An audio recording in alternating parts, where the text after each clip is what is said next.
Hi, everyone. Good afternoon. Thanks for coming to our talk today on resolution, revolution, turbocharging, security ticketing timelines. We know that this is right after lunch and this is the last day, so we hope we don't cause you to fall asleep. Um, with that being said, a quick intro about ourselves. I'm Shruti Datta Gupta. I'm a product security engineer at Adobe. I've been at Adobe for about 4 years now. And currently, I am a part of the AI and data engineering team. And I'll hand it over to Joe to introduce himself. So I'm Joe. I also am a product security AI and data engineer at Adobe. I've been there for about 2 years. Before that, I spent about 13 years in the U.S. intelligence community. If you want to talk more about that, we can talk after the presentation. So everyone at this conference has probably seen some variation on this slide multiple times. And it'll be no surprise that the number of vulnerabilities are skyrocketing, right? So this is through the end of 2024. And in 2025, we are on pace for, if they go at the rate they are, maybe 40, 50,000. And so this is, about 1,000% increase in CVEs since 2010, or about 360% increase since 2017 when there was a change in the way that CVEs were tracked. So the reality is the same, that we have these increasing CVEs, we have limited security resources, and security teams are just awash in tickets. We have tickets coming from bug bounty programs that are public or invite only. They can be of varying quality. We have internal pen test teams generating tickets. We have external pen test teams. We have patching supply chain vulnerabilities, just to name a few. And triaging and support can only go so far into what we can do. We have unmanageable deadlines. We have SLAs that we can't meet. And we have a high developer security ratio. Especially now we have increasingly amounts of code being created with less and less secure code and the same amount of developers, or same amount of security staff. And then staffing levels for cybersecurity and security researchers are not keeping pace with the amount of vulnerabilities that are showing up. I think there's been about a 60 or 70% increase in the amount of cybersecurity positions since 2017, whereas, as we saw, is about a 360% increase in the amount of vulnerabilities that have shown up. And we also have knowledge challenges. So we have scattered communication about how to resolve vulnerability issues. This communication can take place in Slack channels, in Jira tickets, Jira comments, Git comments, in-person conversations, Git comments, etc. And then we also have fragmented documentation about where the stuff lands. We have maybe a Word doc that will explain how to fix something somewhere in a shared drive that this one guy knows about. We have things on wikis. We have documentation split between Git and then somewhere else like public versus private info. We have documentation that doesn't exist. It's outdated. Then we have gaps in knowledge.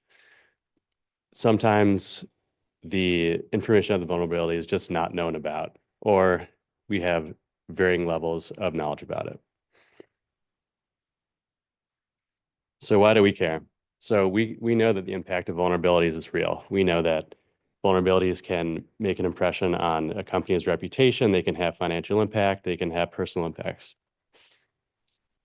And they can also have systemic, we care about the systemic risk that vulnerabilities pose to a company. And we want to be able to use AI to help leverage and redistribute the bandwidth for our developers and our security staff. So this is the current scenario for us, at least. We have a security engineer and we have a developer, and these two have to work together to try to solve an issue. However, they have disparate realms of expertise. the security engineer has expertise on, the exploit, the risk, the CVE, the CPE, whereas the developer has expertise on the code flow, the structure, and how it works. And a lot of times there's not enough communication between the two, but they somehow have to reach the same goal where they fix the vulnerability. And so our thought was to be able to bring these two things together using AI and then eventually using a unified knowledge base. So first, a cautionary tale of the perils of AI and the hype. So in about, I guess it was October 23, I started off doing what was AI code fixing. And I thought it would take a few weeks just to show that it would work. So it starts off pretty easy. You'll see a lot of things. You'll see a lot of demonstrations that have, really simple dummy code, and you can feed it to an AI and then it works. The reality is a lot trickier.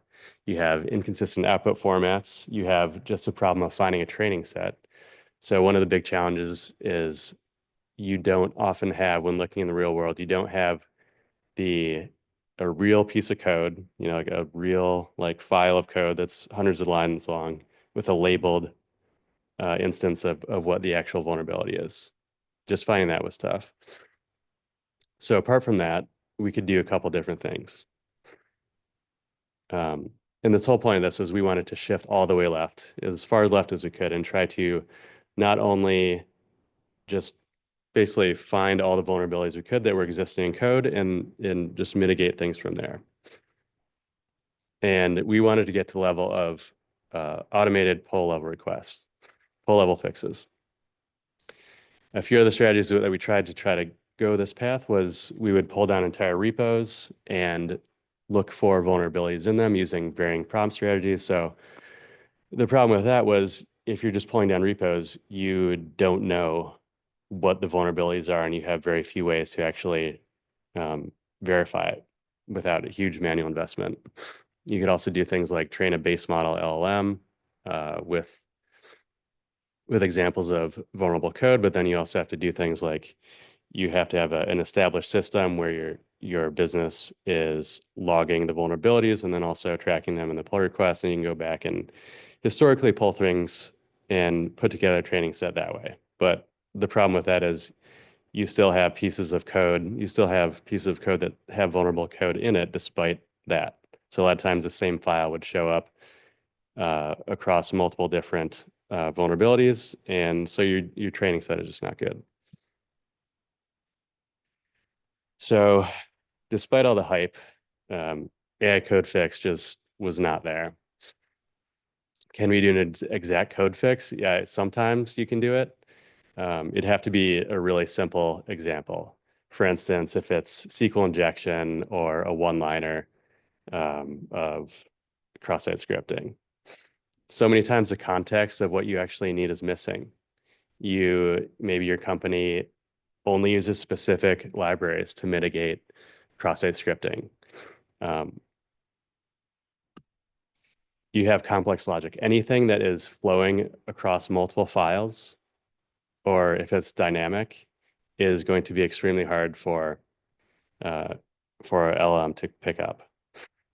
And then the code alone was not enough. We found in reality is that developers and product teams, they wanted something that was more robust. Even if they had the PR, the pull request queued up for them, they wanted some way to automate the process to make sure that what they were getting was good. And this kind of led to the insight that you still need humans in loop. So it wasn't a total failure. We figured out some things that worked, like advanced prompting techniques worked. So that would be if you have, for instance, chain of thought. So you provide an example of you give a piece of vulnerable code, you give the fixed code, and then you explain why that worked. We found that having quality measurements and logging was something that was a good takeaway. So that way you know how your techniques are performing. And finally, the more context you could provide, the better. So if you are providing things like the actual vulnerable code snippet, ticket information from Jira, link to a Git file, and metadata about the product, then that would be really valuable. So we just shifted our approach. We talked to several internal customers. We talked to our principal scientists, security leaders, product teams to see where they thought there was value in the workflow. And some of the takeaway was there was value, that we could, if we could integrate this knowledge with AI, then we could give them solutions that they would need. But we'd also need to have very tailored processes. We would need to have something that would be down to the product level and the vulnerability level to make these solutions actually work. And we also want to have some sort of proactive solutions. We want to be able to deploy something quickly, so we'd end up doing a customized microservice to make accurate security suggestions down to the product and type of vulnerability. So this led us to this idea of having a unified knowledge base, so that could merge the bug details, the code data, and expert insights. And we wanted to access this via both Jira and Slack. And so these are a couple different use cases. For Jira can attract a different audience, like someone that's more of a passive audience, someone who may take this information away and use it, but they are not actively going to seek it out. Whereas Slack is a channel where you can have someone interact with the data and really get more information that way. And again, the importance of this is having, all this AI with a context. And we want to try to bring this domain expertise together too. So the AI, the knowledge base, has to have all the details of the product and all the details that could use to fix it. So our first capability that we started developing was a coder configuration fix. So in order to do this, we needed to align our expectations, do some expectation management. So we were no longer going to do a pull level request of a fix. We were going to do something that was a more representative example. Because one of the reasons is all of the tickets coming in would have varying quality. You would have some tickets come in and they would have details down to the exact snippet of code that was vulnerable, and then they would have robust details about how you could actually perform this exploitation. Whereas others were just, very unhelpful. They would just maybe have a few lines of a description, but you'd still be responsible for mitigating that. And so we decided we could just deliver a representative example that would just be like a generic instance of what this could look like if we have no other information. So we would take the information from the product, we would take the information about what type of vulnerability is, and then use that as a step for the developer to fix. So this is what it looks like in practice. You have a security ticket that comes in. You send a query to the AI orchestrator. And then we use chain of thought prompting to pass that with the explanation and examples to AI. And then the fixed recommendations return, and that goes back into the security ticket. And the same thing would apply if this were via Slack. So here's an example of what this looks like. So this would get pinned to a Jira ticket or integrated into the ticket itself. And so first you have the reason for the code. Why is this code vulnerable? And then you have either an example of the vulnerable code or you have a representative snippet. So this says that this might look like, whereas if the vulnerable code were actually in the ticket, then it would show you that. And then it would have an example of the fixed code. So here's what you might need to do to fix code. And the reason why it should work. So this is also kind of a sanity check for the large language model as to, is it giving you the right reason for the fix? The other capability that we integrated pretty quickly was finding an expert. So many times people were tasked with solving a problem, they'd be assigned a ticket and they would have no idea where to turn.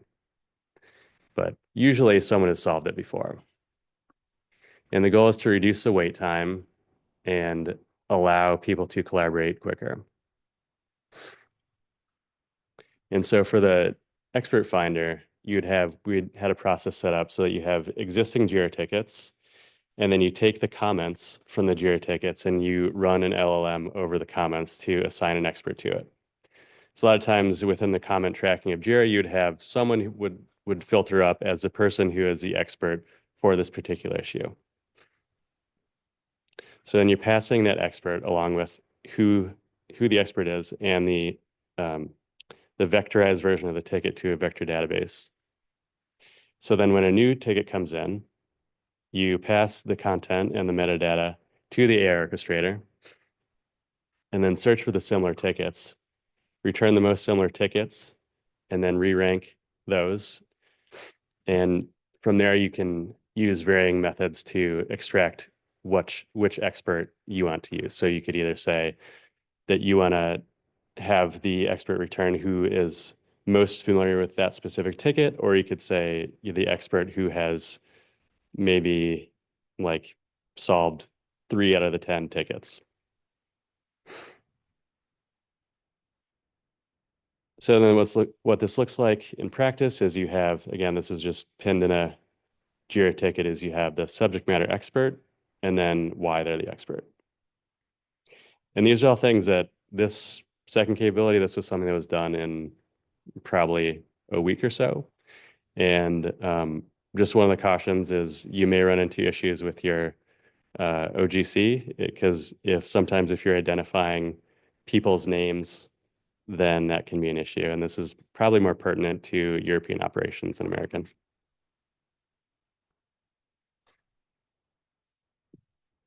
Right. So the next capability that we built was the best practices. So when we have a vulnerability that comes in, we don't want to just tell the developer, hey, this is how you can go fix it. But we also want to, in a way, educate them so that they can not just fix, let's say, one XSS vulnerability, but understand what they can do to fix the class of XSS vulnerabilities, right? And again, I think we talked about this earlier, that traditionally in product security, we manually provide security guidance, but that does not scale very well. So this capability is in a way to scale best practice guidance and add that recommendation, add that guidance to the ticket in addition to the fixes. Again, yeah, so this is a way to kind of scale the manual security guidance. Then this is also another way for us to add context, right? So for example, again, with cross-site scripting, if we have some approved libraries, or let's say for secret management, we have some platform, some secret management platform that we recommend to use within the company, this is a very good way for us to include that knowledge in the recommendation. And how we built this was in a RAG, retrieval augmented generation based approach. So I'll kind of walk you through more into that. But one other benefit from this best practice guidance is that several times in large companies, we have different platforms. For example, you can have like a specific platform for identity and access management. So when you want to then include the best practice guidance that contains that context or information exactly about the platforms that you're using, this again was a very good way to add that information. So again, like a very similar workflow, we have the ticket that goes into the AI orchestrator.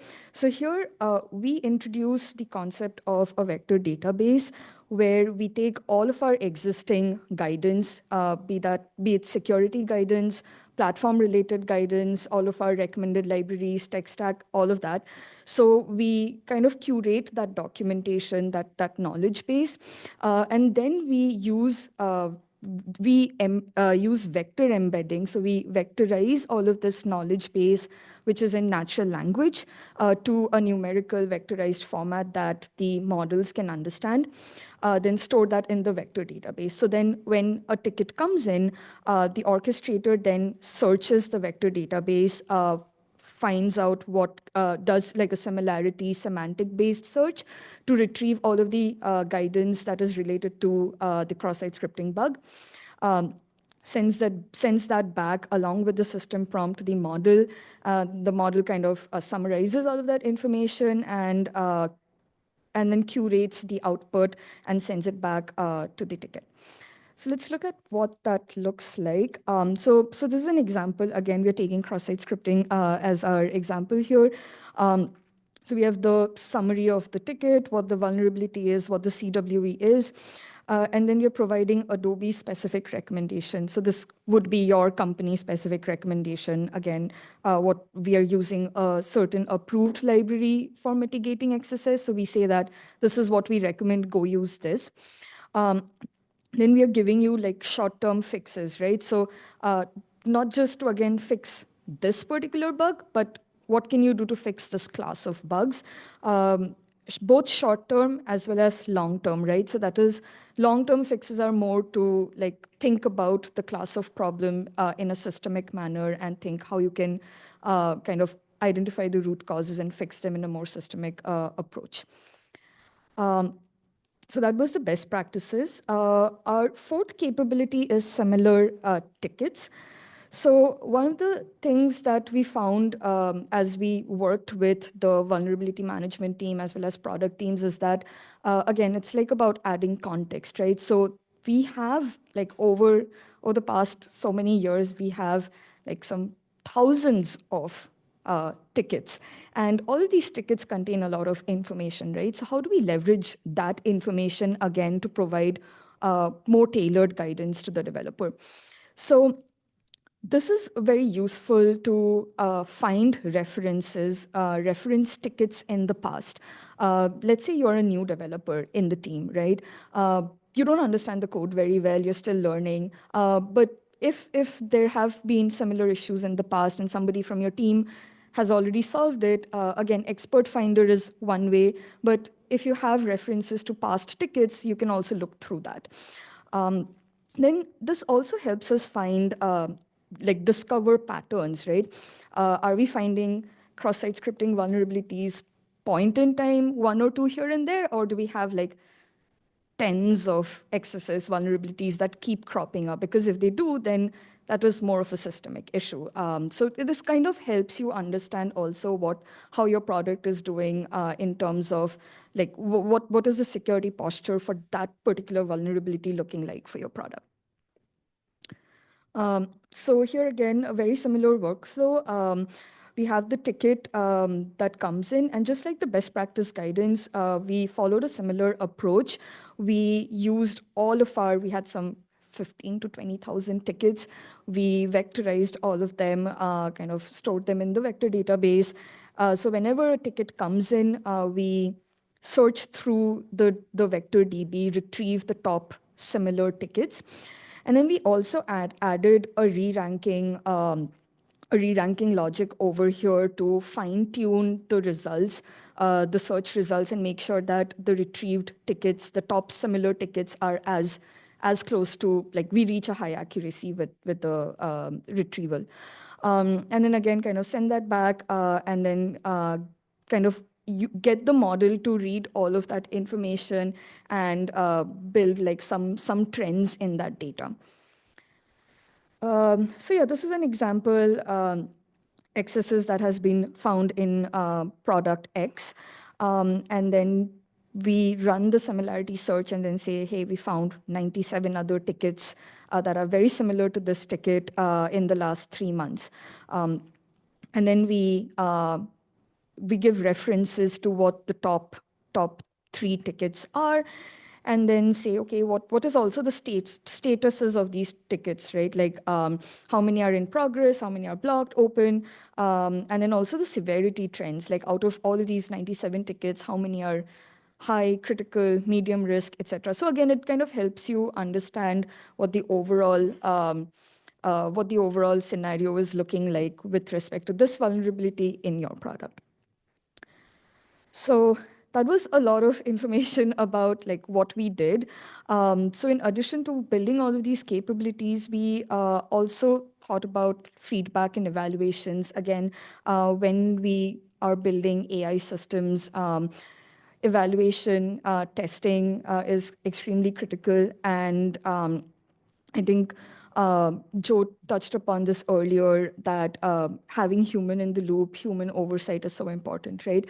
So as we developed these capabilities, we talked a lot to the vulnerability management team as well as developers, product teams, continuously sought their feedback to understand how useful these recommendations are for the developers. Do they want more information? Do they want less information? Are they finding it useful? So like or for that matter, like if we are adding these, like all these recommendations in a certain like ticket queue, is that something that they're looking at? So we learned a lot like along the way, and we kind of iteratively improved on the basis of these human feedback that we received. Then comes model output evals. So evals or LLM evals is something that you might have come across, you might have heard. It refers to evaluating large language models or generative AI models' outputs to ensure that the generated content is aligning with what you want the model to generate, right?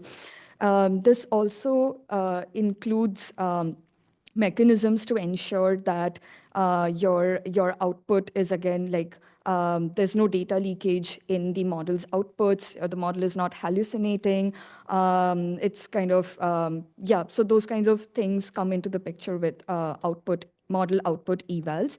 And here we also included different kinds of metrics, such as like hallucination is one, accuracy is one. But then, for example, when we are talking about giving guidance on how to fix a vulnerability, understandability is a metric. Like if whatever actions we are kind of giving out to the developer, are they able to understand it? Is it actionable, right? So those are also some of the metrics that we've used to evaluate how well the recommendations are in terms of quality.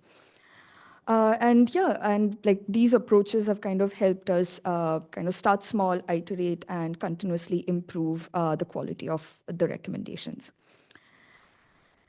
So with that, we're kind of reaching towards the end. So our team has been developing these capabilities and many more in the like generative AI space for security for like over a year and a half now, and we've learned many things along the way. And I think it's worthwhile to share some of our learnings here with you. First of all, like we spent a lot of time assessing knowledge gaps.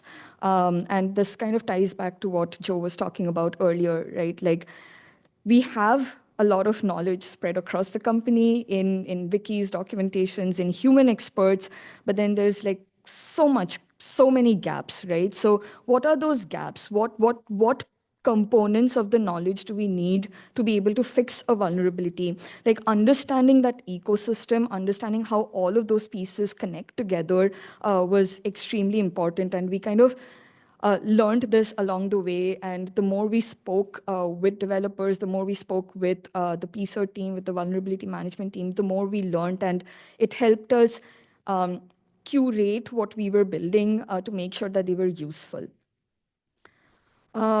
Secondly, why did this approach work for us? So again, like we started building this towards the end of 2023, and at that time, like there was so much hype about AI, and like there are so many vendors building very similar solutions, right? But Adobe is a large company and extremely heterogeneous. We have so many different products.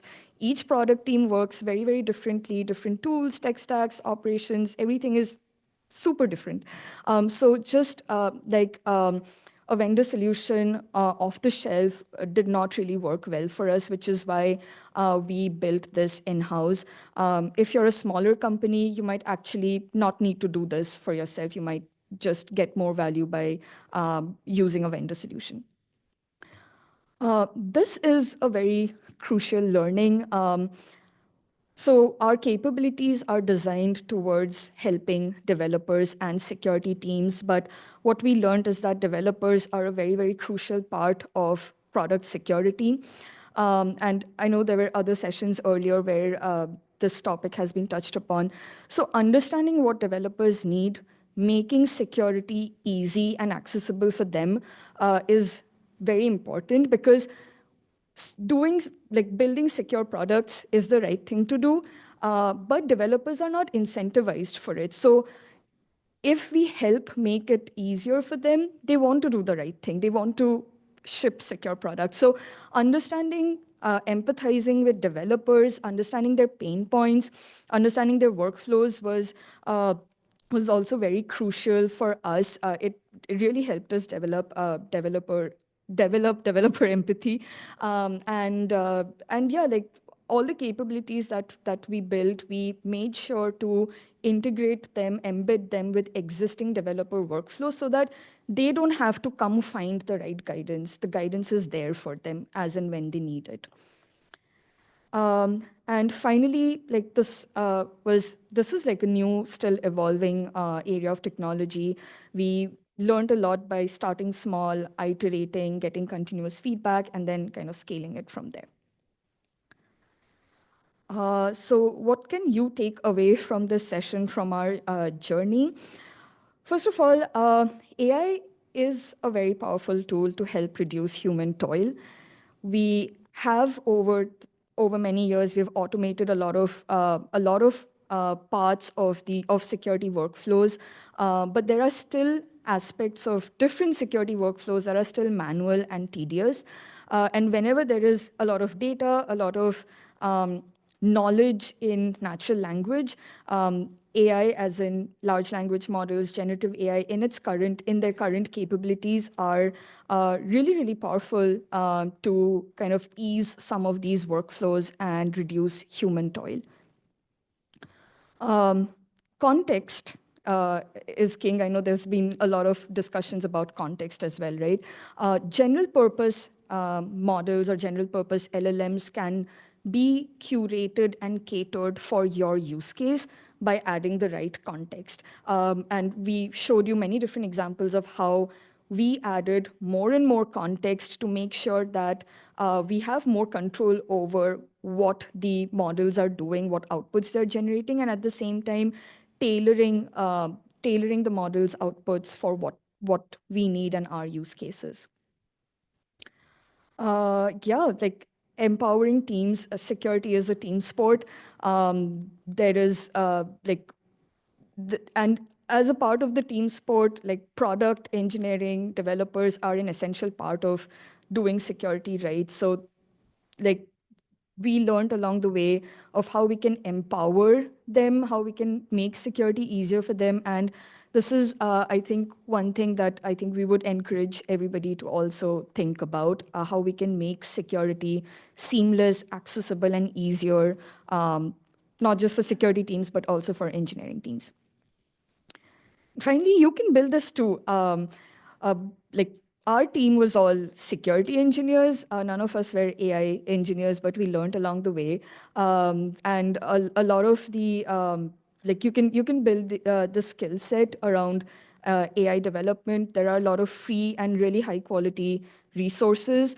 So don't be shy. If like AI is not here to take our jobs. AI is here to help us make things easier for us. So go explore. I think there is a lot of opportunity out there with AI. So with that, thank you so much for joining us and listening to our journey and hearing about our work. Please connect with us. And I would also like to take this opportunity to actually thank our entire team, Adobe's product and software security, AI and data engineering team. Like we have all been contributing and working on building all of these AI solutions and reimagining a lot of these product security workflows. So yeah, with that, thank you so much, and we'll open the floor to questions. Thank you for that.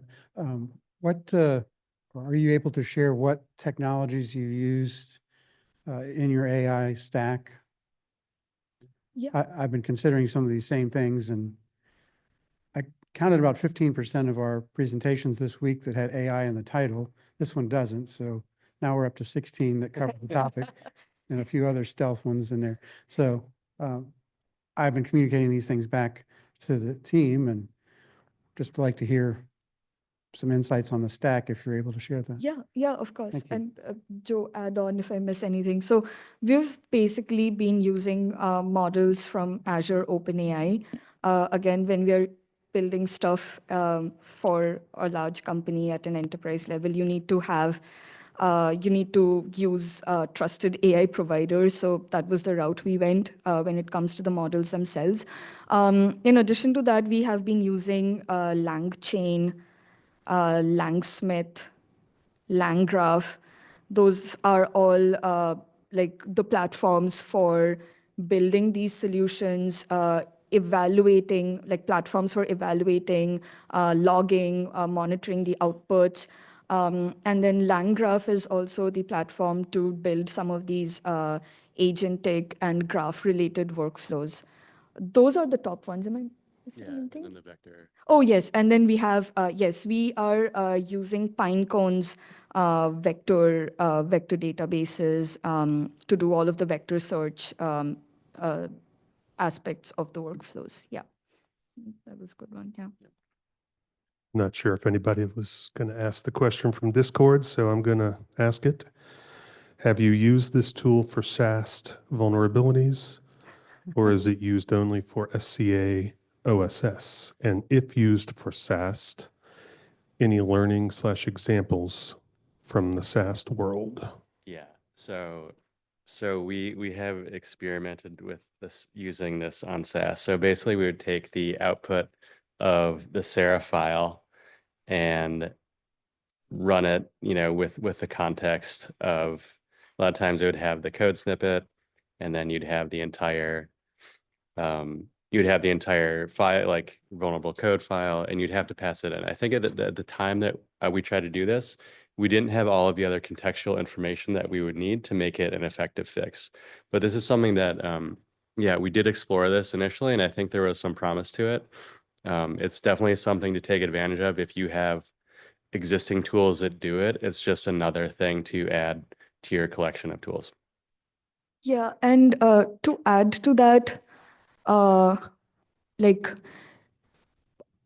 our solutions are kind of an add-on to SAST tools, because SAST tools are finding the vulnerabilities. We are focusing more on the remediation aspect. So we are kind of working on integrating both of these workflows to kind of find vulnerabilities and then remediate them as well. Yeah. Do we have any more questions from Discord? That was okay. Thank you. Just some good comments. Great presentation. Let's give it a round of applause for this presenters. Thank you so much for joining us today.